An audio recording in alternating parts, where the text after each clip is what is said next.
Encontros com o Futuro, hoje com um convidado muito especial, Liao Yuxie, diretor de ensino da Faculdade Sírio-Libanês.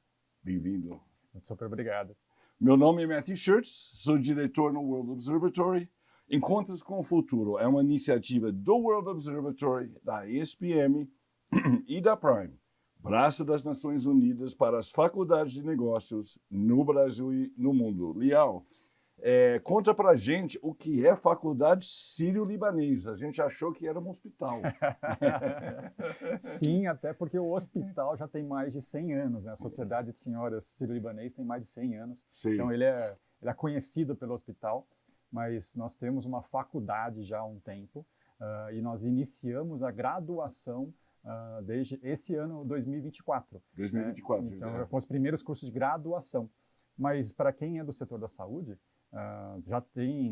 já é conhecido a Faculdade Sírio-Libanês pela parte de pós-graduação, especialização, mestrado, doutorado. Isso já tem quase 2 décadas. E nós também somos muito fortes em pesquisa. Nós já tem muitas décadas também o nosso braço de pesquisa. E agora a gente está começando a graduação. Então, vocês começaram pelo mais difícil. Certo? Sim, porque pesquisa... Quer dizer, o mais sofisticado, menos, o mais avançado. Isso por conta da vocação do sírio-libanês. Então, os médicos que compõem o sírio-libanês, eles são muito acadêmicos. Então, desde lá de trás, já tinha essa demanda por pesquisa, por inovação. Então, vamos montar um instituto de ensino e pesquisa, e isso já vem há muitas décadas. Aí, depois disso, entrou a pós-graduação, vamos fazer cursos de especialização, né, para formar, para especializar médicos, multiprofissionais. E agora, o terceiro passo então vamos também estender para a graduação, né, para os nossos jovens alunos de graduação. No nosso caso agora, enfermagem, fisioterapia, psicologia. Né? Então, a gente está expandindo cada vez mais esse rol de produtos de ensino. Mas não tem medicina ainda na graduação? Não tem ainda. Ainda? Então Qual é a previsão? Não tem uma data específica, porque a gente depende do Ministério da Educação. Tá. Mas a gente já está no processo de autorização. Né? Então, nós temos 3 cursos de graduação hoje: fisioterapia, enfermagem, psicologia. Onde fica? Fica perto do metrô Brigadeiro, metrô Vergueiro, em São Paulo, na Bela Vista, perto da Paulista, perto do Shopping Paulista, onde fica o Hospital Oswaldo Cruz, naquela região. Naquela região, sei. Então, lá o bairro é Bela Vista, aqui na capital de São Paulo. Tá. Quantos alunos são? Depende do curso. Por enquanto, é meio estranho, porque a gente está com um prédio lá de 11, 13 andares. Vocês fizeram um prédio? Fizemos um prédio específico para graduação. O prédio comporta mais de 2.000 alunos. A gente fez o primeiro vestibular ano passado. Sim. Entraram os primeiros alunos esse ano. Estamos com 120 e poucos alunos para um prédio que comporta 2.000. Sim. Então ainda está parecendo meio vazio ainda, mas daqui a pouco a gente vai encher. Então nós temos com turmas agora de fisioterapia, enfermagem e psicologia, mas eles estão no 2º semestre, acabaram de começar. Então, e aí ano que vem vai ter o próximo vestibular e a gente vai começar a encher essa faculdade. No próximo vestibular, que cursos vocês vão oferecer? Os mesmos 3, enfermagem, fisioterapia e psicologia. Vai entrar ainda biomedicina em breve e também futuramente medicina em algum momento. Nutrição? Nutrição, farmácia, a gente não tem, o espaço lá não comporta ainda. Né? Então, algum dia a gente quer oferecer, mas aí seria em outro espaço. Sim, perfeito. E você não é médico, né? Surpreendentemente para mim, eu achei que seria o diretor do Sírio-Libanês da faculdade seria o médico. Sim, é o mais comum, inclusive. Né? Então, nas outras faculdades, é muito comum o diretor ser um médico. Né? Eu sou engenheiro, então eu sou engenheiro e eu venho do mercado financeiro. Então não tem... Por quê? Como que aconteceu isso? Conta um pouco da sua carreira, conta um pouco de você. Então, eu sempre fui do mercado financeiro. Né? Então, eu sempre fui executivo do mercado financeiro de dia e eu fiquei apaixonado por educação. Então, eu sempre fui professor de pós-graduação à noite. Eu sou professor de mercado financeiro há quase 2 décadas no INSPER. Ah, perfeito. Então, eu sempre fui apaixonado. INSPER é parceiro no Prime. Eu sou apaixonado pelo INSPER, eu adoro. E a minha referência. Então, eu sempre tive uma vida acadêmica de noite e uma vida executiva de dia. Quando eu saí do mercado financeiro, eu fui empreender em educação, então abri uma startup de educação. Essa startup de educação foi adquirida por um banco, pelo C6 Bank. Nunca imaginei que a minha startup fosse comprada um dia por um banco. Eu voltei para o mercado financeiro como sócio do C6 Bank. Aí eu fiquei... Você tentava sair... Aí o mercado financeiro voltou, comprou a minha startup. Comprou você de volta. Aí em 2023, a gente encerrou o negócio com o C6 Bank. Eu deixei de ser sócio do C6 Bank, e foi quando apareceu o convite, então, para assumir a faculdade. Porque eu já estava no conselho do Sírio-Libanês. Eu era um dos membros dependentes. Como educador. Como educador, como professor, para ajudar nessa parte de ensino. Né? E aí veio o convite, então, para assumir a diretoria de ensino. Já que eu estava dando pitacos no conselho, falar, então agora vai para a vida real e implementa seus pitacos. Então, esse é o meu papel. Por que hoje eu estou lá? Né? Porque nesse momento inicial de uma faculdade, é muito estruturação, é muito processo, é sistema, é muita coisa que é gestão de negócio. Então, não necessariamente você precisa, nesse momento, de alguém super especialista em saúde, mas em gestão de negócio. Então, por isso que eu estou lá. Pode ser que eu esteja preparando um terreno para algum dia alguém da saúde assumir também essa posição. Sim.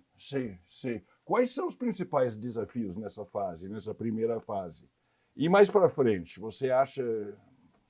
Numa época de inteligência artificial, de uma mutação tecnológica na área da medicina, como se prepara um aluno? Isso é super interessante, porque o Sírio-Libanês, ele sabendo de tudo isso, e começando agora, ele já consegue começar certo, né? Então, essa parte interessante. Uma coisa é você querer mudar um currículo de uma faculdade tradicional que já tem décadas de existência, já tem toda uma cultura, tem todo um status quo estabelecido. E outra coisa é você desenhar no papel, né, do zero, uma nova faculdade e já com uma bandeira de excelência, de inovação, como é o Sírio-Libanês.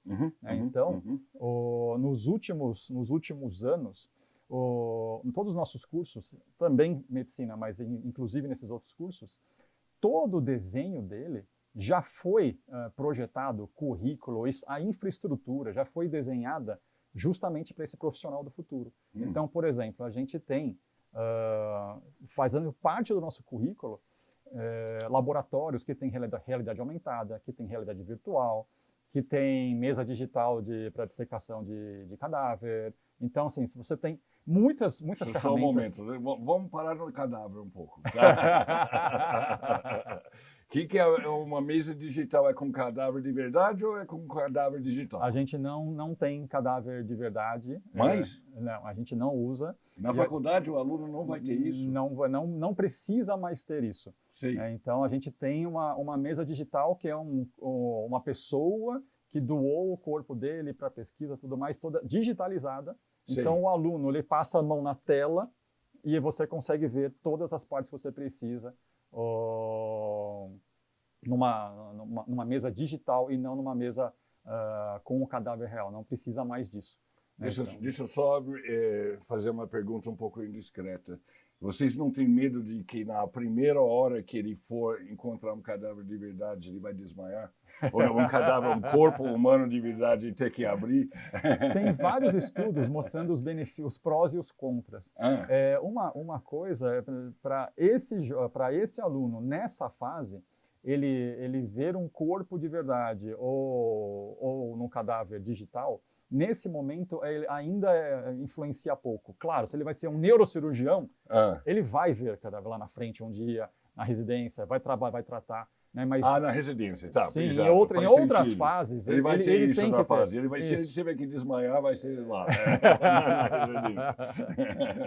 Então, a gente tem, ao começar do zero, você já desenha a infraestrutura para permitir isso e você já desenha o currículo para permitir isso. Então, por exemplo, nossos alunos, desde os primeiros semestres, eles já escolhem algumas trilhas personalizadas. Uma das trilhas é sobre Health Tech e inovação. Então, se ele quiser... Porque a gente tem muita a sensação de quem escolhe o setor da saúde ser enfermagem porque quer ser enfermeiro, beira-leito. Não necessariamente. Né? Então, beira-leito é o... Beira-leito é o termo. É que está cuidando do paciente. Agora, eu também aprendi agora, recentemente. E aí, mas trilha de Health Tech e inovação tem tudo a ver. Né? Trilha de saúde global tem tudo a ver. Se eu quero ser um profissional apto para trabalhar em qualquer parte do mundo. Então, a gente tem algumas trilhas personalizadas que o aluno já decide muito cedo na Isso na é um faculdade. caminho, saúde É um global? caminho, sim. Conta um pouco para mim o que é exatamente. São disciplinas, são unidades curriculares que ele faz para aprender sobre cultura, sobre como funciona o sistema de saúde no mundo, porque se ele não quiser atuar no Brasil, ele quiser atuar como um profissional da saúde global, ele precisa ter outros conhecimentos que não apenas o conhecimento de saúde per se. Né? Então, a gente tem uma trilha, assim como ele pode escolher uma trilha de Health Tech, ele pode escolher saúde global, ele pode escolher pesquisa, ele pode escolher outras trilhas personalizadas para ele. Né? Então, isso já está desenhado no currículo e aprovado assim desde o início. Que interessante. Eu tenho visto que essa é uma nova tendência dos hospitais abrirem faculdades. Confere? Confere. Onde mais tem? Confere. Quem são os seus concorrentes? O Einstein já tem há bastante tempo, eles são super bons, assim, então Sim. eles já têm há bastante tempo, são tradicionais, são reconhecidos no mercado. A faculdade já existe? Já existe, já tem medicina já há um tempo. O Sírio-Libanês já também tem pós-graduação, pesquisa há um tempo, entrando agora em graduação. A gente tem informação da Beneficência Portuguesa, que também vai ter a sua própria faculdade. O Moinhos de Vento, em Porto Alegre, tem a sua própria faculdade. Então, esses bons hospitais aqui no Brasil, a tendência é que também tenham as suas unidades de ensino conectadas ao hospital, porque você já tem um campo de estágio, você já tem corpo docente, você já tem médicos, equipe assistencial muito bons. Então, por que não juntar tudo isso e também trabalhar com educação? Né? A educação tem muita correlação com saúde. Como funciona? Você já tira os professores do Sírio-Libanês? Como funciona esse vínculo? Não necessariamente o professor que tem que estar no final, lá na sala de aula, tem que ser um profissional do hospital. Ele tem que ter a cultura de excelência do hospital, mas não necessariamente tem que ser ele. Porque vamos pensar num enfermeiro ou num fisioterapeuta que está dando, que é o nosso professor. Uma faculdade tradicional, uma faculdade mais com outros métodos de ensino, você pode ter um monte de palestrantes dando aulas expositivas ao longo de um dia. Numa metodologia mais dinâmica, mais imersiva, mais atualizada como a nossa, o professor ele passa 5 horas no laboratório com o aluno. Se ele passa 5 horas no laboratório, ele não consegue exercer ainda no hospital a função normal, ele muda de carreira. Né? Então a gente busca pessoas que queiram seguir a carreira acadêmica em saúde e que queiram aprender ou já sabem as nossas metodologias de ensino, as metodologias imersivas, metodologias dinâmicas, ágeis, para ensinar esse novo aluno. Né? Então, se a gente montasse uma faculdade nos moldes antigos, onde cada expert fosse dar uma palestra de 1 hora, uma aula expositiva de 1 hora, a gente poderia utilizar o pessoal do próprio hospital. Mas na nossa metodologia de ensino, que é muito mais interessante no final para o nosso aluno, a gente demanda um professor com uma dedicação diferente. E como entra a influência dos profissionais do hospital? Por exemplo, a gente tem coordenadores dos cursos que são ex-funcionários que quiseram mudar de carreira para a carreira acadêmica. Sim. A gente tem, eu fiz um post ontem, inclusive, super feliz, porque vira e mexe eu encontro os nossos alunos dentro do hospital. Então, ontem eu encontrei, tirei uma foto com eles, foi super legal, porque eles estão toda hora dentro do hospital. E você poder estar em um dos 100 melhores hospitais do mundo, desde o primeiro, segundo semestre, conversando, conhecendo os processos, trocando ideia com os profissionais, que são os melhores do mundo, melhores do Brasil, é muito legal. Então, eles estão toda hora no hospital. Você leva os alunos lá? A gente leva os alunos para o hospital. Sim, então, eles vão visitar os ambulatórios, eles têm conversa com medicina do trabalho, tem conversa com saúde populacional, tem várias áreas que eles estão lá toda hora. Né? Então, vai ter futuramente estágio, que eles ficam mais tempo dentro do hospital. Né? Então, você tem esse vínculo, né? Que para uma faculdade que não tem hospital vinculado, ele tem que sair fechando parcerias com hospitais. Sim. Aqui não, aqui já nasce no currículo integrado com o hospital de excelência. E como será a influência da inteligência artificial, você acha, na medicina e no ensino? Eu estou ouvindo que vai substituir o médico, estou ouvindo todo tipo de alegações. Você acredita nisso? Para onde caminha? Eu venho do mercado financeiro. Uhum. Lá atrás também já falaram que a calculadora ia substituir o contador. Sim, sim. Que o Google ia substituir todo mundo. Sim. E não acontece, concorda? Sim. Então, são ferramentas de produtividade. Uma boa porcentagem das transações financeiras são feitas por computadores, né? Sem dúvida. Então, você não substitui as pessoas, você dá ferramentas de produtividade. Sim. Né? Então, a gente entende IA como uma ferramenta de produtividade para os bons profissionais. Tá. Certo? Tá. Então, para aquele profissional, pensa no contador dos anos 70, que o único papel dele era pegar um papel, transferir a informação para outro, fazer 2 contas e passar para o próximo. Sim. Esse foi substituído por uma calculadora financeira. Tá. Não foi nem pelo computador. Tá. A calculadora financeira conseguiu substituí-lo. Certo? Mas, ainda assim, o papel do contador continua fundamental. Certo? Mesma coisa com os outros avanços. Eu vejo a IA da mesma forma. Ele vai ser uma ferramenta de produtividade para os bons profissionais. Se você é um que faz sempre o beabá, faz o básico, você não vai ser necessário daqui a pouco, porque você vai ter uma ferramenta muito mais produtiva que você fazendo o que você faz. Sim. Mas ainda assim você tem a demanda. Por isso que a gente prepara os nossos futuros profissionais para usar essa demanda, para eles serem os bons, para usar essas ferramentas de produtividade, né? Não para serem substituídos. Né? Então, e aí ter uma trilha de IA, justamente por isso também, para usar isso no dia a dia, isso faz parte da gente já. E você teve, como diretor de hospital, diretor de ensino, você da faculdade, você teve que aprender sobre essas novas tecnologias todas da medicina? Todas não, mas nesse meu último ano que eu migrei de mercado financeiro para mercado de saúde e educação, meus dias estão sendo intensos porque, para mim, agora quase aos 50 anos, me abre um monte de aprendizado novo. Sim, né? Então, eu estou aprendendo sobre educação, sobre ensino superior e sobre saúde todos os dias. Sim, né? Então, e tecnologia. Sim, então eu tenho que aprender. Acho que uma coisa legal, assim, outro dia, um ex-aluno meu de finanças me fez uma pergunta financeira, pediu uma sugestão. Eu falei, infelizmente eu não posso mais te ajudar, porque eu tive que desaprender algumas coisas em finanças para abrir espaço, abrir tempo na minha vida para aprender saúde e educação. Essa pergunta que você faz, eu não consigo mais te ajudar. Sim. Eu conseguia até alguns anos atrás. Eu sabia, mas não sei mais. E eu não posso mais alocar tempo para aprender. Eu tive que desaprender algumas coisas para poder aprender efetivamente educação e saúde. Então, é uma mudança de carreira interessante e, para mim, diferente, né? Porque eu podia responder muitas perguntas, né, sobre finanças, mercado financeiro, economia. Sim, e hoje eu falo assim, nossa, eu não consigo mais e tá tudo bem. É meio estranho, mas tá tudo bem. Sim. Qual foi a melhor surpresa que você teve ao mudar da área financeira para a área de saúde? Melhor surpresa? De ensino de saúde, isso. Acho que, para mim, o senso de propósito das pessoas que atuam em saúde.